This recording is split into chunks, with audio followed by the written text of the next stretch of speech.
Guys, welcome back to Cooking with Fluffy. So it's actually kind of cold here today. Cold considering that it's South Florida. And I was thinking to myself, today would be the perfect day for some red pea soup with beef. So I went to the supermarket and I bought all the things that I needed to buy.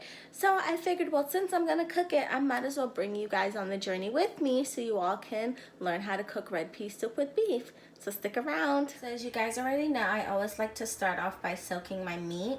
So what I have here is just some beef neck bones, and I have them soaking in a mixture of distilled white vinegar, salt, and a lime here that I cut up with water. And I've actually had it soaking for about half an hour. So now I'm just gonna go ahead and season it up. So these are the seasonings that I'm gonna be using on the meat. Keeping it really simple, we have here some crushed Scotch bonnet pepper sauce. That's definitely a tongue twister right there. We have allspice, also known as pimento seeds, black pepper, Himalayan pink salt. I definitely love, and I tend to use it on my red meats. I just absolutely love the flavor. Then some parsley and onion and garlic powder.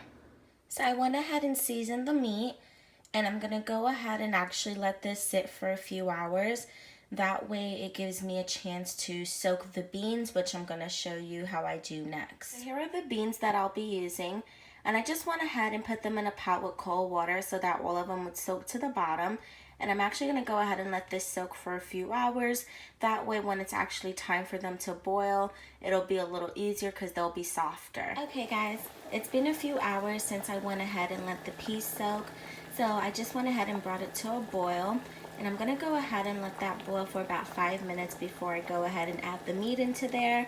And I'm also gonna go ahead and add some minced garlic as well as a few green onions. Alright folks, so it's been about 30 minutes. So I'm just gonna go ahead and let it boil for about another 30 minutes, and I just added some additional water.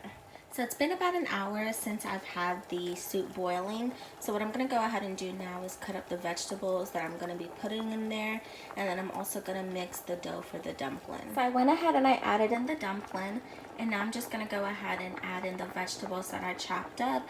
And I kept it really simple. I just have here some corn, a few pieces of yellow yam, and some carrots, as well as a Scotch bonnet pepper. So to finish off the soup, I'm gonna go ahead and add in some pumpkin flavored soup mix.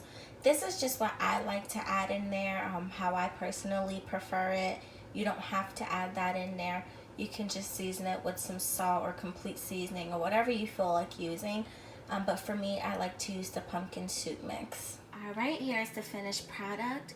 Trust me, it smells as good as it looks, and I cannot wait to dive into a bowl of this.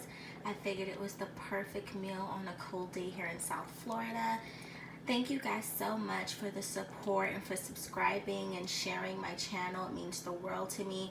A lot of you have been hitting me up on my other social media platforms and giving me encouraging words, and I definitely appreciate each and every last one of you.